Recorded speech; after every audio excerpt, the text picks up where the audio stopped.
To give their perspectives, I'm going to start out at the far post with Coach Sudesh. Sudesh, how are you? You good?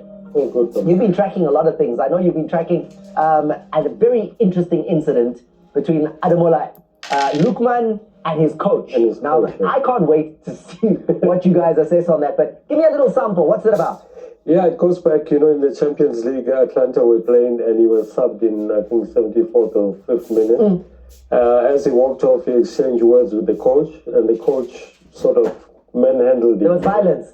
Well, I wouldn't say violence, but he grabbed him. No, we'll check. We'll check. We've got the footage, right? This is South Africa, and we do show Serie A football, so we will look at that. Now, earlier on today, we had some very special guests here in studio. The president of CAF, Dr. Patrice Motsepe, was right here, sitting pretty much where Sudesh and Mamadou are sitting.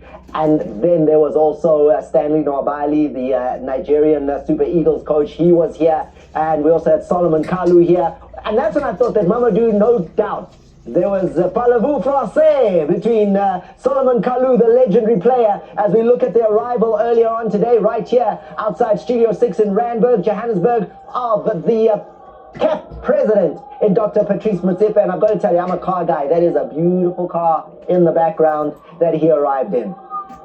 Definitely. And as you mentioned, obviously, Solomon Kalu was here, and we have to talk about Cote d'Ivoire football. And the first thing he told me when he saw the picture of Zaha in the room was, "Hey, Mamadou, they are no longer calling Zaha." And I said, "But you know the story." He said, "No, this guy deserved to be in the national team.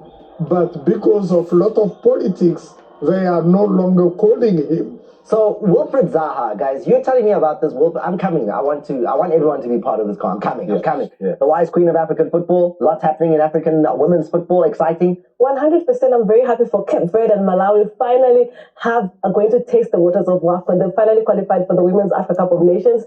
That for me has been the biggest news ever. Temo Chowinga and qualified on paper, not qualified. No, they qualified. Okay, Malawi. Others that qualified on paper. No, not those four. There's others. We're going to talk about those four. There's a big story where I was out, but I'm in. Exactly. WAFCON, that Women's Africa Cup. Based on FIFA ranking and not performance. No, let's talk. You can see that spicy at the far post. TK, I know you are also present today for the presence of the president. What a glittering occasion. Supersport, Canal Plus, multi-choice, putting the best possible welcome that you could for a man of Dr. Patrice Motsepe's stature. I think it's never been done before. And when you consider that usually when the Cup of Nations is coming, we sometimes get to hear only a couple of days before the tournament starts that we would be broadcasting it. But this time, Canal Plus, Super Sport, MultiChoice, all of them, and including CAF, got together, signed a contract to say the channel would be broadcasting all matches. And I mean, all the languages as well. There you see, that was the officializing of it that took place with David Mignon. He's the CEO of the Canal Plus Group here in South Africa. Correct. Signing that deal with Dr. Patrice Motsepe, that the Moroccan Africa Cup of Nations, the Total Energies the Africa Cup of Nations in Morocco in December, will be on the World of Champions, not only here, but it'll go to the 42 million subscribers of Supersport, of Canal Plus across the African continent. Correct. And we're part of that deal. Unbelievable. Really huge and exciting. It is huge. It is very, very huge. I mean, Supersport has signed deals with CAF in the past, but it has never been this big. When you consider that since Canal Plus and Supersport got together, now their combined audience is certainly huge. 42 million, according to David Mignon. That is a huge footprint, and the plan is to make sure that 1 in 2 households around the African continent has access to Canal Plus or Supersport and is going to have access to the absolute best sport available around the world. And not only that, but at a reasonable cost as well. That is the commitment that we heard today. And the Africa Cup of Nations will be the beginning of that journey in this merger that has now taken place where MultiChoice and Canal Plus are now together in making sure that we bring you the absolute best sport everywhere you are on the continent. Let's listen to what the big men had to say. The AFCON that's taking place in Morocco is an important building block. We've always emphasized that we will invest in our youth, we will invest in young boys and young girls. The young boy and girl who is in Lagos today, the young boy and girl who's in Kinshasa today who loves football, the young boy and girl who's in Soweto, who's in Tanzania, Kenya, Egypt, Algeria, Morocco, East Africa, West Africa, will look at AFCON in Morocco and derive a huge amount of inspiration because they will see with the hundreds of millions of football lovers and those who'll be watching the games on TV. In Cote d'Ivoire, we had 1.5 billion people worldwide in approximately 180 countries watching the AFCON.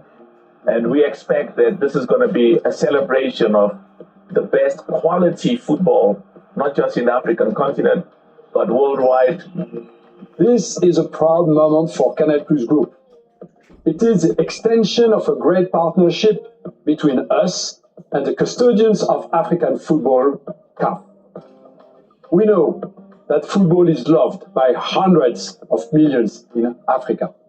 It is a shared language that cuts across borders and unites the continent. We will all be united on the road to Morocco as we anticipate the most exciting Total Energy CAF AFCON tournament today. As a group, Canal Plus will become the first broadcast group to bring the Total Energy CAF Africa Cup of Nations to French, English, Portuguese-speaking territories. Among the best, if not the best ever tournament under the Confederation of African Football. We are continuing to have discussions with Confederation of African Football in order to grow the partnership and make sure that we can see this partnership long into the future. It's going to be amazing. We can't wait to bring you that Africa Cup of Nations starting on the 21st of December with Canal Plus Supersport putting together the absolute best possible football broadcast that we can, and with CAF by our sides and the president also here to make sure that this deal goes smoothly. You know it's going to be a great AFCON. I saw Mamadou smiling when they said 180 nations around the world watch the Africa Cup of Nations in Cote d'Ivoire. In Cote d'Ivoire. It was a miracle. Who's not going to watch a miracle happen? When a miracle is happening in front of your eyes, you have to watch a miracle. Because that's what Lazarus came up from the dead, live on our TV. I am smiling because on top of that also, Canal Plus is opening a studio, the latest state-of-the-art studio in Cote d'Ivoire, in Abidjan. Wow. That will be the first one Canal Plus is opening in Africa. Meaning that Canal Plus, Supersport coming together will be something else in the continent. While I have you, I want to go back to this. You and Solomon Kalu, he was part of our event today. It was an honor to have such an esteemed guest with us. I mean, a man who's won the Africa Cup of Nations in 2015, a man who's won the Champions League. He's done so much in his football career. You say you're talking about Wilfried Zaha.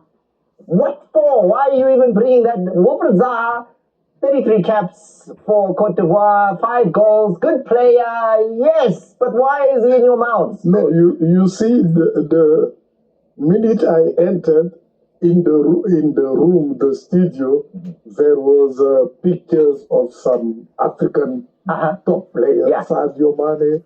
Wilfried Zaha was one of them. Yes. Then automatically, Solomon told me, look, here is Wilfried in the picture, but the Cote d'Ivoire national team is no longer calling Why him. would they call him? But Why? because he believes that Wilfried Zaha still remain a top player. He can bring a lot to the national team, but he knows that I know the dynamic, the politics behind the fact that they are no longer calling Wilfried Zaha. Okay, so let me take you through Zaha's career very quickly for those of you at home, and maybe we can understand maybe why he's not being called, and then you can tell us the politics. I mean, he was at Crystal Palace, Man United, spent some time there, loans in and out of Man United to Crystal Palace, then he goes to Galatasaray, Lyon, loan again happening there, and then now he is at Charlotte in the MLS. The USA.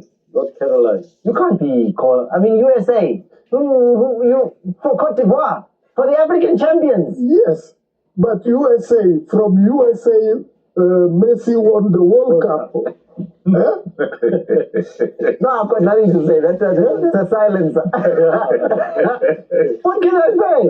I mean, he did. Exactly. So, But that's the only one. so what's the politics? What's the politics? The politics is Wilfried Zaha was convinced to join the Cote d'Ivoire national team by the late Sidi Diallo. Yeah. Now, when Sidi Diallo passed on, a new management came in, and of course, the boy grew up in England. He liked professionalism and discipline. And I always say it here. The biggest problem sometimes with our national team is the lack of discipline. Then when he was there, he started complaining about A, B, C, D. And even people went as far as to say that Wilfried Zaha said that there was too much oil in his rice. So he was now starting to complain about little things. Yes. Too much. Too much. So too much complaining has meant Zaha's out. Then they decided, finally, the management decided, okay, it's better not to call this guy anymore. Too much oil in the rice. And Okay. he has Simon Adingra there. So younger player, more dynamic, playing in But you need experience. You have Fofana there. There's Kessler. You have Fofana. Kessler there. That's the Zaha story. I like it. I'm going back to Coach Sudesh. Coach, at the top of the show, you were telling me a little bit about Ademola Lookman. And while you do that, I want to bring Ida Peter's side into the conversation because the wise man is with us out of Lagos in Nigeria, the former Super Eagle of Nigeria, because we need you for this story, Ida. We need you to make excuses if there's a problem with the behavior that Ademola Lookman gave to his coach as he was substituted here. And then we also have Raymond Hack, which will be part of our conversation on a slightly different topic very shortly. However, Ida, let's welcome you to the show. How are you, Ida? Oh, thank you. I hope you can see me. We can see you. Raymond, how are you? It's good to have you with us on the show. Good evening and hi guys. Good to see you. Nice to see you again. Raymond. I don't even know how to introduce you anymore, Raymond. Our resident football legal eagle. But he knows everything there is to know when it comes to the statutes, the rules, and how they should and should not be applied. So Raymond Hack will be talking to us about what's going on in terms of an appeal that's taking place in the CAF Champions League and whether we could see St. Lupopo in some sort of trouble to the point where they may be removed and maybe potentially Orlando Pirates back into it. But I want to go back to Lookman. And Ida, hope you're watching the screen. Let's see here. So Lookman gets substituted and then things start to happen as far as the game is concerned. Yes, I've seen the video, and the story goes that the coach has never liked Lookman. You remember he wanted to leave the club, and he was asked to stay. And again, the annoying part was that he scored. That coach never liked him. So when he scored the goal, and he was doing well. Here's the moment. Here's the moment you're watching. He comes off, then his coach Juric says there's a few words and then there's a grab. And I think what we all understand the international language of, hey, wait, what did you say? Did I hear? Did I hear you right? Come here.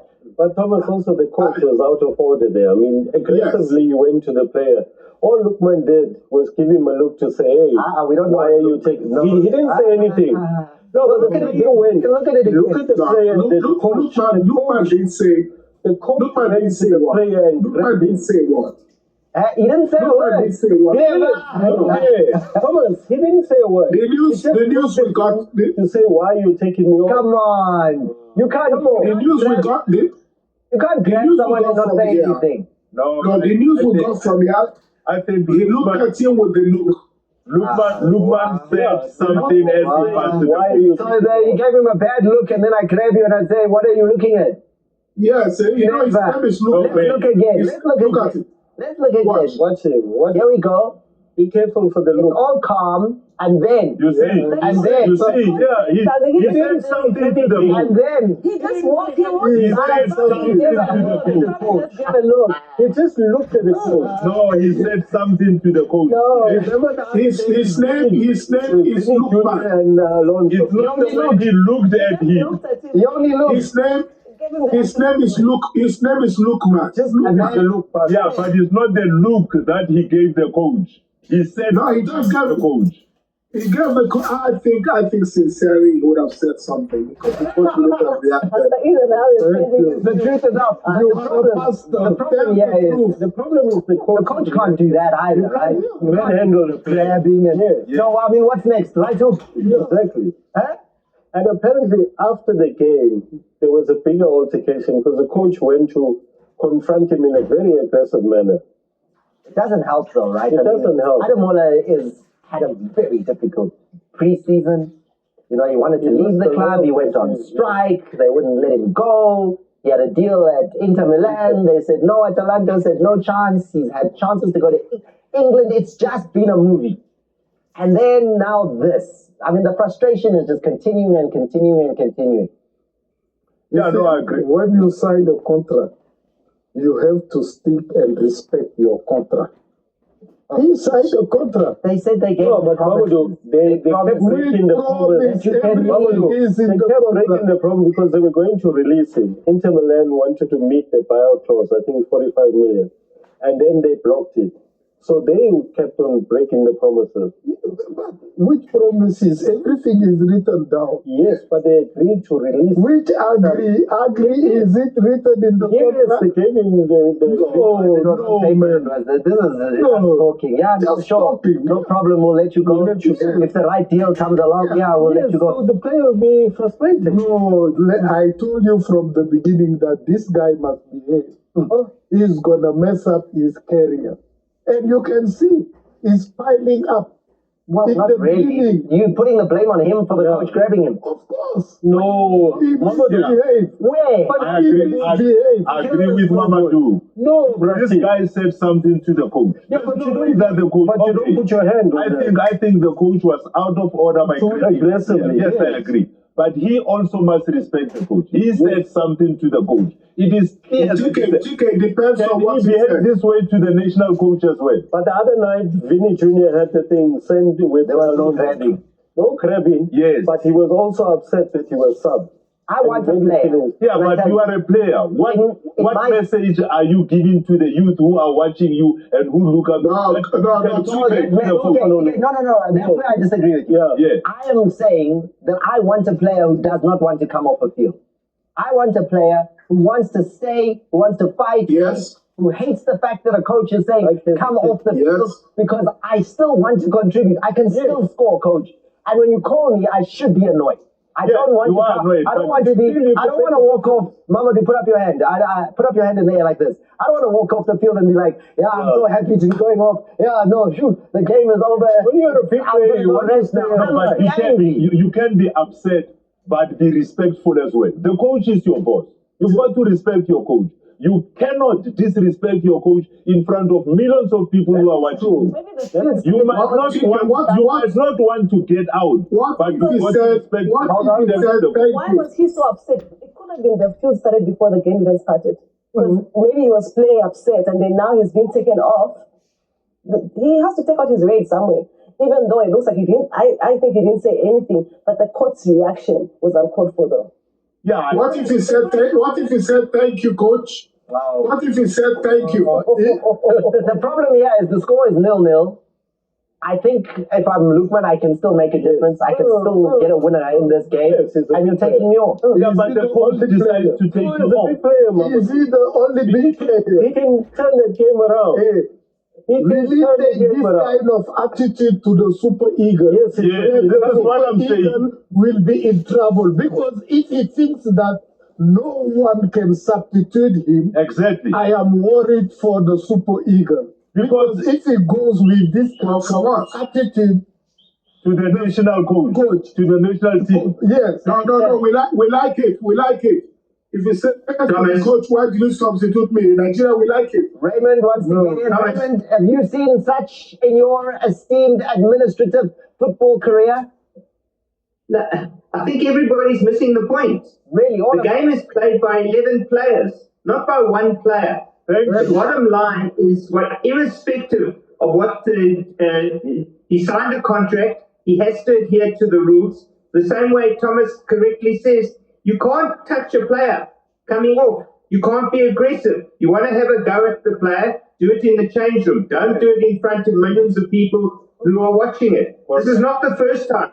You had this situation a week ago in the Premier Soccer League. You had two players from Tottenham Hotspur who walked off the field of play after the coach had told them go to the players and acknowledge the fans that were there. They did the same thing. What happened the next? The players came onto television and apologized to the public for the behavior.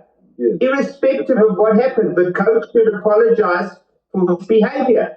No matter what Lookman said or alleged said, you don't deal with it at the field of play. You deal with it off the field of play. I hear you, but it really, again, it depends on what I say. Doesn't matter what you say. The coach is the person who is in charge during the game. There are 11 players on the field. Take rugby. Have you ever seen anybody who is substituted go to the coach and say, oh, I don't want to go off? Yeah, but it happens all the time. Raymond, to be fair, the guy coming off weighs 130 kilos. I mean, what are you going to say to him? The coach's decision, but the coach is wrong. No, you have to deal with it. Sitting up there. Yeah, that's far from the 130 kilos. No, I Which is upstairs. But Raymond, you're right, because even Vinny Jr. came and apologized the next day after the Real Madrid game. He went public and he apologized. So that's the right thing to do. Do the same thing. Yes. Both of them should say, I was out of turn. It was in the heat of the moment. I said something I shouldn't have said, and the coach should say, "I accept it. We're there for the public." They entertain us. They get paid a lot of money to entertain by playing football, not to entertain by showing young kids. If I don't like it, exactly. The problem that we have with football at the moment is the fact that players get away with absolute murder, whether they dive, whether they say something, whether they challenge the referee's decision. Okay, so the young player sees that and he says, well, if a professional player can do that, I can do the same. Anything.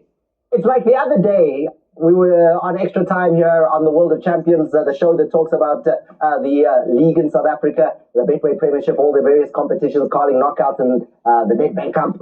It doesn't matter which one of the tournaments we're talking about, but we discuss it every single Monday. And I learned there from our resident referee that you don't have to come off as a substitute. Like, it's not a must. It's not absolutely a requirement that you leave the field. And we saw that with the Rwandan goalkeeper, Pierre Krintwai. Yeah. He was called to come off by his coach, and he's like, Coach, I'm fine, I'm staying, the penalty shootout, I think I can handle it. And according to the ref, if there's 11 on the field, the game must go on. No, and he didn't come off. Yeah, but he might not have come off. But what message does it leave out there to the other players that if tomorrow, if I'm also substituted, I'm not going to go out because Fiacre didn't go out. He saved the first penalty. The very first one he faced in a penalty shootout, he saved it. But the others went flying past. Yeah, but you only need to save one. As long as you save one and all your other teammates score, you've won the shootout.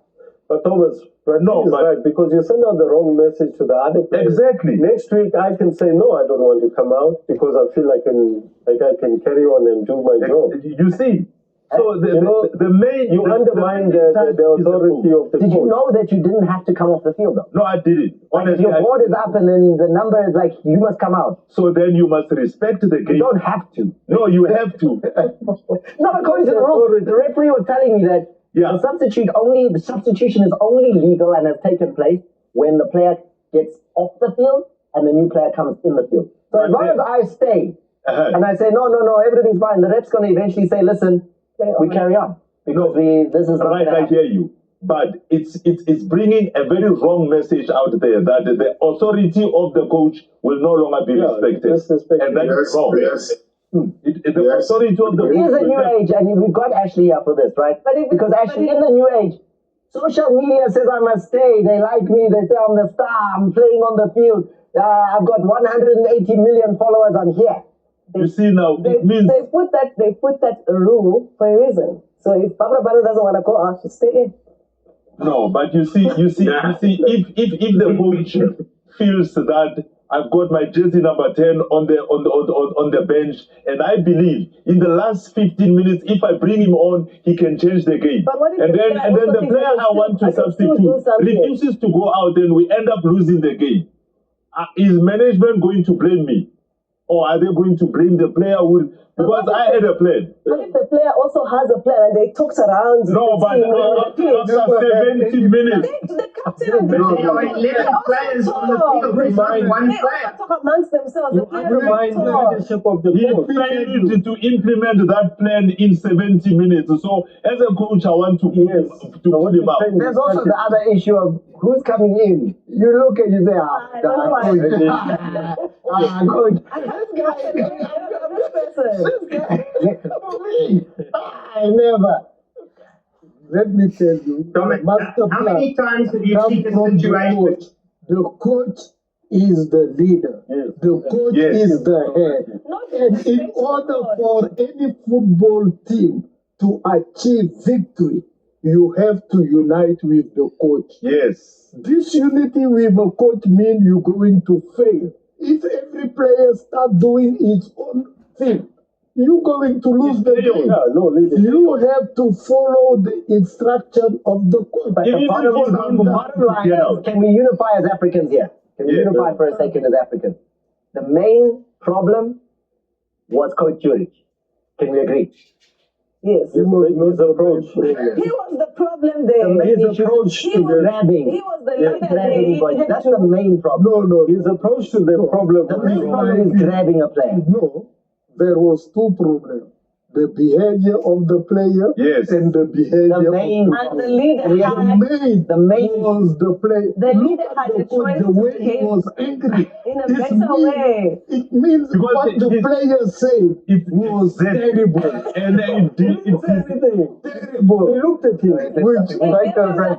We're going to a break. We showed it to you twice. You got the assessment there as well. And I've put a couple of topics on the table for you on hashtag Soccer Africa. So let's continue that conversation. Raymond Hack is going to come to the fore after the break. He's going to give us that legal perspective. I know he's looked at what's been happening and maybe has an idea of what was submitted as far as the appeal that we are hearing and is alleged to have taken place from Orlando Pirates around a couple of issues that St.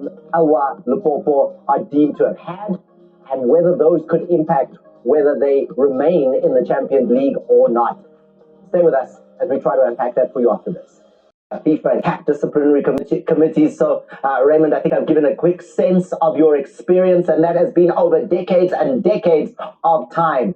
So, there is this allegation, and we're hearing that Orlando Pirates has lodged an appeal around St. Elwa Lupopo and a couple of issues. I think three main issues. How much do you know? What can you give us a perspective on there? Okay, so firstly, there cannot be an appeal. An appeal can only happen against a decision made by the disciplinary committee in terms of the regulations. What they have done is they've sent a notification to CAF in terms of, I think it's Article 16.1, which says that if CAF are informed, no matter what the source is, that there is fraud on sporting integrity, they will immediately investigate the matter.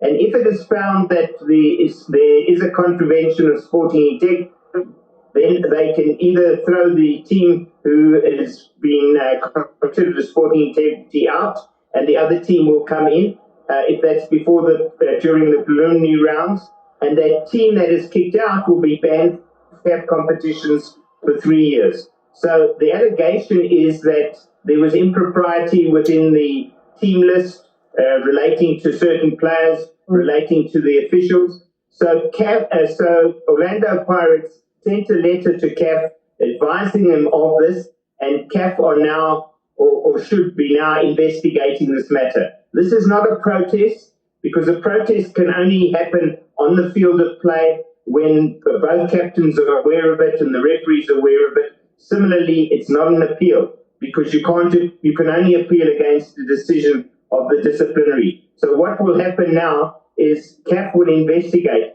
This is exactly the same as the Mokoena situation when South Africa played Lesotho. There was no protest, but after the game there was an allegation that South Africa had fielded an illegible player, and what then happened is FIFA investigated it and made a decision based on the information they got. CAF will do the same thing. All right, so very quickly, if we just maybe try to broad strokes, because some of it is a little bit complicated, but there are three main issues. One is a player and passports. Do you think that's a serious issue? Yeah, apparently he had two different passports. I don't think that's the issue. The other two could be. But that one is on the table somehow. Somehow it's added to the... There's a player that has that. So they were worried, how was he registered? Which passport was the one Which he used? is more eligible. I'm not really all that concerned. Those one are not really, but the other two... Guy Bukasa, the coach. Yeah. Now, he's apparently got an international ban. Yeah, he was the coach of the DRC under-20 team that played in the AFCON under-20. And against South Africa, when they played in Egypt, he was sent off, and he was subsequently banned for 5 CAF games. 6. This is where the rules are not clear. Is it international game? Whether it's international under-20 or club. Or? Yeah, so the CAF rules are not very clear on that. Maybe Raymond can help us. And then the last one is Kashala Wane. Now this is where the thing lies here. Because according to what's being said, Wane got his clearance. He was playing in Congo Brazzaville. Yeah. And the question now is, what date was he registered? Was he registered out of the transfer window or what? Because you know there's different... Not an out and in. That's not the thing. Because the CAF system and the transfer is open for quite a long time. Yes. But in that system, you have blocks that you can register and you're allowed to play. Yes. So if you're registered before this date, then you can play in the prelim. If you're registered after that date, you can't play in the prelims. You can be registered, but you can't play. You can only play in the group stage. It's same like now. And now the question becomes, if he was registered in that second block, the registration is fine. You're allowed to register. You just can't use him until the group stage. And he was on the team sheets. I did see that. He was on the team sheets against Orlando Pirates. So that is the question as to whether he was this side of that date or that side of the date. Yeah. So Raymond. Huh? So if you look at the situation, let's deal with the first one, the coach. The coach doesn't play in the game. The rules only apply to players playing in the game. So the worst that could happen there is CAF could turn around and say the coach shouldn't have been there, and we will then fine the coach and they will fine the National Association. As to the passport situation, a lot of players have got dual passports. It depends what he's registered as.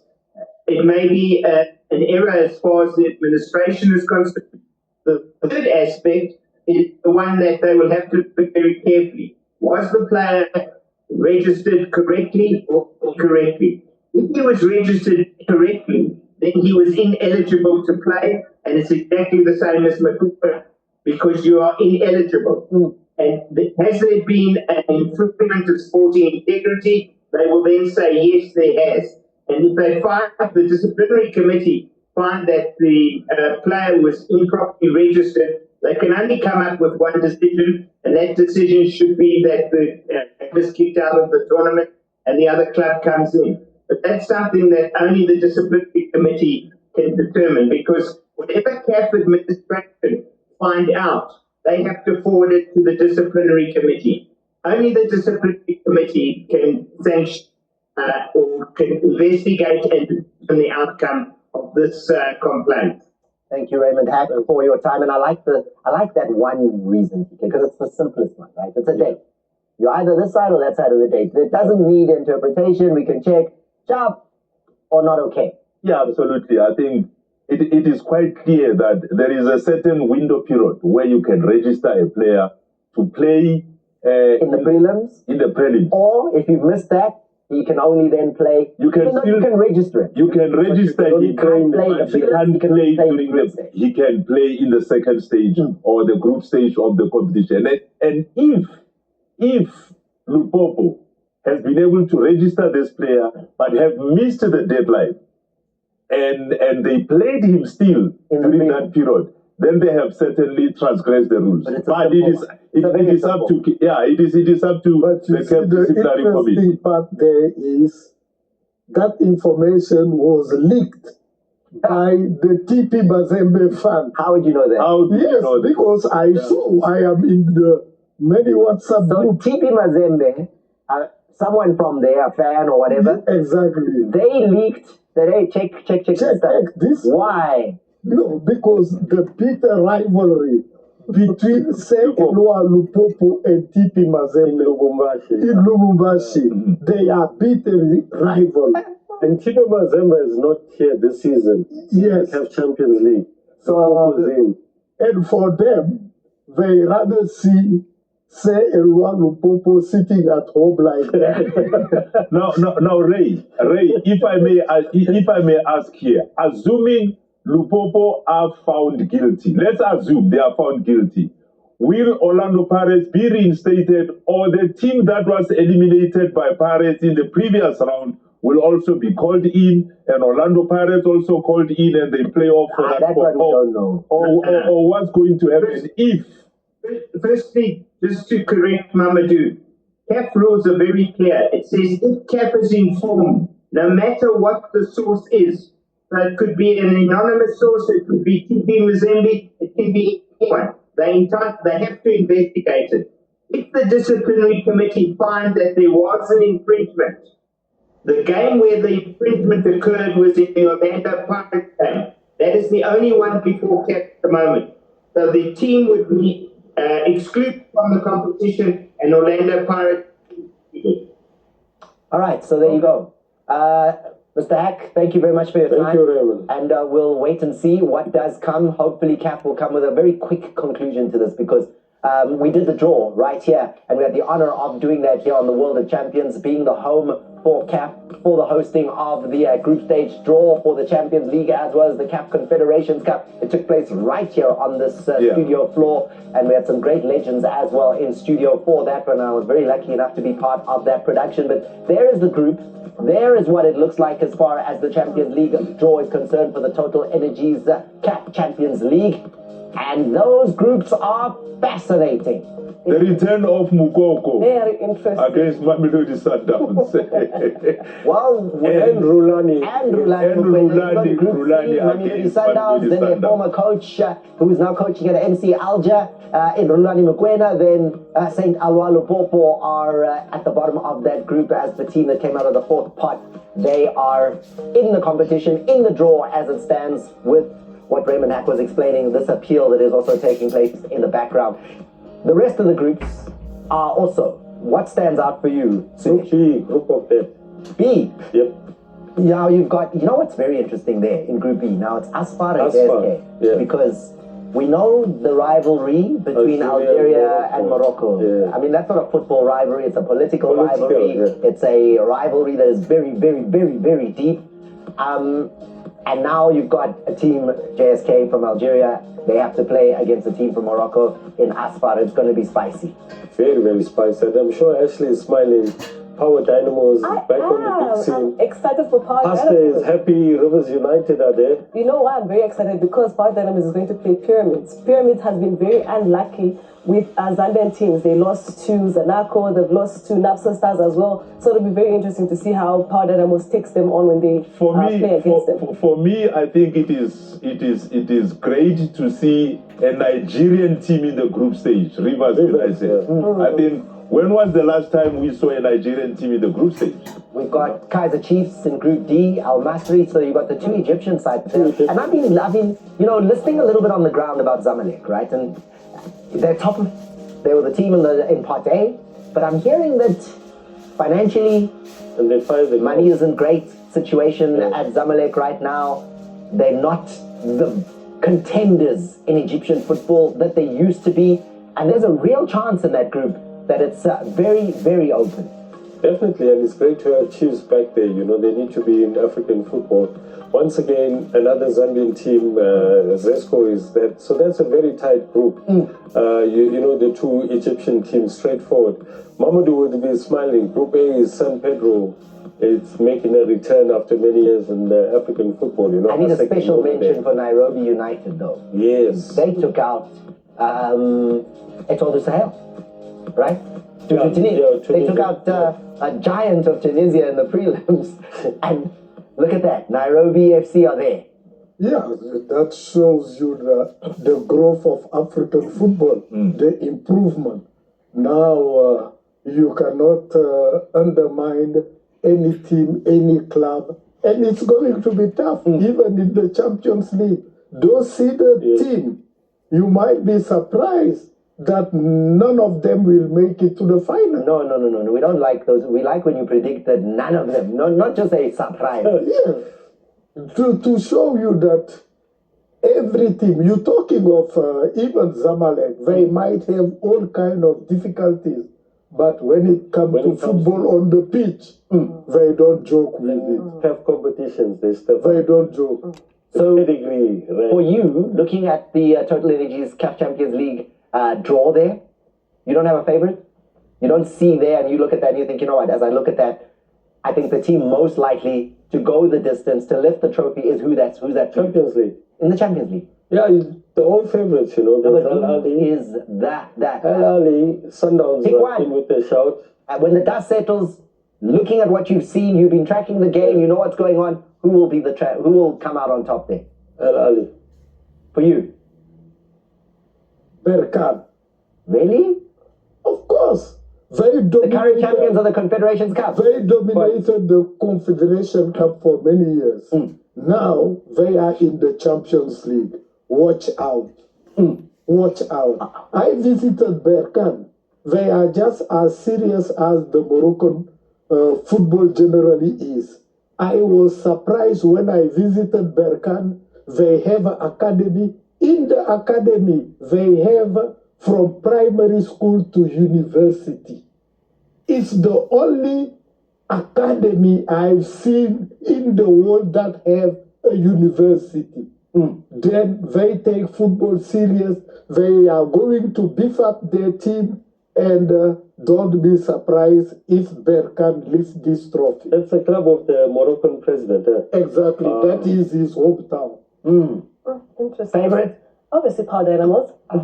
Listen, Power Dynamos because they haven't been in Champions League for a very long time. But if I had to pick a favorite to win it, Al Ali. Wow, you Al Ali. Al Ali. But I'm saying I'm still going to mention Power Dynamos because I have to. As a Zambian? Listen, because it's been a very long time that we have seen Power Dynamos in the Can you see them get out of the group? Let's go that far. Power Dynamos to get I'm really hoping so because they have so much to play for. Zambia has lost the 4 slots. They only have 2 now, so they know what they're playing for. Both with Zesco United in the Confederations, they have a lot to play for here. It's not just because they need to get out of the group stages. They have to play for the entire league and make sure that we get the 4 slots back. It's very important. Why are you laughing? No, I'm not. No, I'm listening to Ashley. They need to get it's a matter of reputation. It's a matter of getting those slots back. It's not just for them alone. It's for the entire Zambia Premier League. There you go. That's a brief conversation on the CAF Confederations Cup as well as the CAF Champions League. We're going to a quick break. We'll be back after the break. We've got a focus on what's going on as far as the Women's Africa Cup of Nations is concerned. And there's an interesting story. We hopefully will get Ida back because weather conditions are making it difficult for his connection out of Lagos. But there's a very, very interesting story brewing around the playoffs up in Morocco that are going to be taking place for the place potentially to get to the World Cup, and who those referees are going to be. Ida's just not happy. Stay with us. What's going on as far as the WAFCON is concerned? Our wise queen of African football, Ashley Nakadzwe, standing by. Ashley, WAFCON, the Women's Africa Cup of Nations, there's been new developments. Yes, new developments. The 16 teams are now complete. There's Egypt, Mali, Cameroon, and Cote d'Ivoire that have been added on based on their FIFA rankings. However, my opinion is I don't understand why they had to use FIFA rankings, because there are teams that are doing so much better that are not highly ranked. DRC, Botswana also. Teams like Cameroon haven't... Actually, if I understand you well... Wait, listen to this. Before you ask a question, I want to understand. Yes. There were 12 teams. 12 teams. Automatic. Now, CAF has said we'd like it to be 16. 16. At the next Women's Africa, progressive, which is fantastic. A bigger women's tournament. 100%. So now, there's 16 teams, which means the 4 that have been added on based on their ranking. They were playing in the qualifiers because the other 12 played qualifiers. They did play in the qualifiers. They did not do very well. And you know what's very upsetting for me, and I keep saying for me, what's very upsetting for me, because it's my opinion, is because teams like Cameroon haven't been doing so well in football for a very long time. But their ranking says they've been doing 100%. In the qualifiers, 2024 qualifiers, they were kicked out by Kenya. Kenya kicked Cameroon out. What do you mean? It's not as highly ranked as Cameroon is. Cameroon is a team that went to the World Cup. For the first time when they went, the debut World Cup, they went all the way to the round of 16. This is a very big team. However, they haven't been doing so well. So why would they go based on ranking instead of performance now when the football has developed? We're going back. Teams like Botswana have been doing very well. Egypt didn't even go for the WAFCON, the just ended one in July. Cameroon wasn't at the WAFCON. Cote d'Ivoire wasn't even at the WAFCON. So why are these teams even considered? I think they should have been chosen based on merit, based on performance. Maybe they should have even been playoffs. Actually, yes. You can't thumbs up. You playing nicer. You playing nicer. You playing nicer. Thomas, we need a standardized formula. The rankings are standard. Wait, listen to this. That's the same for everyone. You can be highly ranked over time on your performance. That's Thomas. Fine. Listen to this. Today you played nice. No, you're going. No, listen to this, Thomas. By the time the qualifiers were starting earlier on in February this year, Cameroon had not been played football for over a year. Their last game before the qualifier started was in February 2024. But their ranking speaks. It doesn't matter. They haven't been performing very well. What about the teams that have been? They haven't been doing well. Football has changed. It's not just about the FIFA rankings. It's about who's performing well now. It really matters, because when you get to a World Cup draw, but why haven't they been qualifying? CAF Champions League draw, or any draw, your ranking matters. Egypt wasn't even at the WAFCON. Which pot you go into, you either pot 4, your pot 3, your pot B, your pot A, based on your ranking. It's not, but you play nice, so you go into the what top. About this AFCON that is coming now? The men are going to play playoffs. Why aren't the women doing the playoffs? We still have time. The AFCON is only in March. There's a lot of time to do playoffs if they're going to do playoffs. Which one? The World Cup? No, the AFCON. The AFCon is only in March. But you're happy? But apart from that, 100%, I'm happy about the 16 progressive. I was talking to Amanda Dlamini earlier. She said at her time it was 8 teams only. Now, from 12, we're going to 16. Progression. Yes. Very soon it will be 24 or 32. Very, very good news. Very, very happy with what's happening around women's football. There's money in women's football. There's so many advantages. However, I'm not happy about this criteria of selection. How did you want it? At least playoffs. Playoff. FA will tell you we don't have money. It's costly. Look. They cannot even afford to write the name of the player on their jersey because they don't have money. Let's speak about Cameroon. Cameroon didn't even play any friendlies because they don't have money. So why are they going to play in the WAFCON? If they cannot afford to write name behind, they haven't had friendlies. Not all jerseys have names. Wait, not all. He's speaking like this because Cote d'Ivoire is in. Guys, we're running out of time. Shout out to Temo Chawinga. 100%. He's still a highest goal scorer in US Women's League, and he won the league title. We're running out of time, and you guys are talking about playoffs, right? So let's take me to the playoffs for the World Cup. Now you'll know that Africa had 4 teams that have gone on to now play in the playoffs. That's going to be coming up a little bit later this month. In fact, around the 10th to the 16th, somewhere there. 18th to the 16th. There you go. We're going to be having the playoffs that are taking place. And whoever wins the playoffs then goes to the FIFA World Playoffs. And the Nigerians there will get that one place to play at the World Cup. Nigeria play Gabon in their playoff encounter, the first one. And the referees have been appointed for that match. FIFA has appointed, TK? South African referees, and among them, Abongile Tom. I think Abongile Tom is the leader of the group of referees that will be handling Nigeria against Gabon. But I hear that there's a lot of noise from Nigerians. They are protesting that FIFA cannot appoint South African referees. Please. But why, Brad? I mean, these guys are professionals. Yeah, these referees, they know that they cannot mess it up. Yes. And FIFA appointed them simply because they are some of the best referees in the world. Continent, yeah. You understand? And these guys cannot just simply go out there and deliberately go and make sure that Nigeria doesn't qualify. Nigeria needs to play better than Gabon, and these guys will call it as it is. We trust them. They are some of the best referees from South Africa. We trust them. But the reason why all the Nigerians, Ida said it, Why? they are protesting in Nigeria because the South African Minister of Sport came out to say it doesn't want Nigeria to qualify He doesn't. He might have said that, but we know that. But that is the argument, the reason in Nigeria at the moment. No, but those guys are professionals. They cannot jeopardize their future. They want to go to the World Cup. If they don't perform in handling this game, they will not be selected to go to the World Cup. And still the AFCON. I think that the right thing to do, like the Sapa saga with the team manager and everything, the minister investigating, I think the minister must just retract what he said about Nigeria. But he's also a person, he can have an opinion. No, but you are a minister. You represent the entire country and the government. I need to go. You don't come out to say such a thing. I need to go to Ida, because Ida, let me give you a sense of what's going to be happening.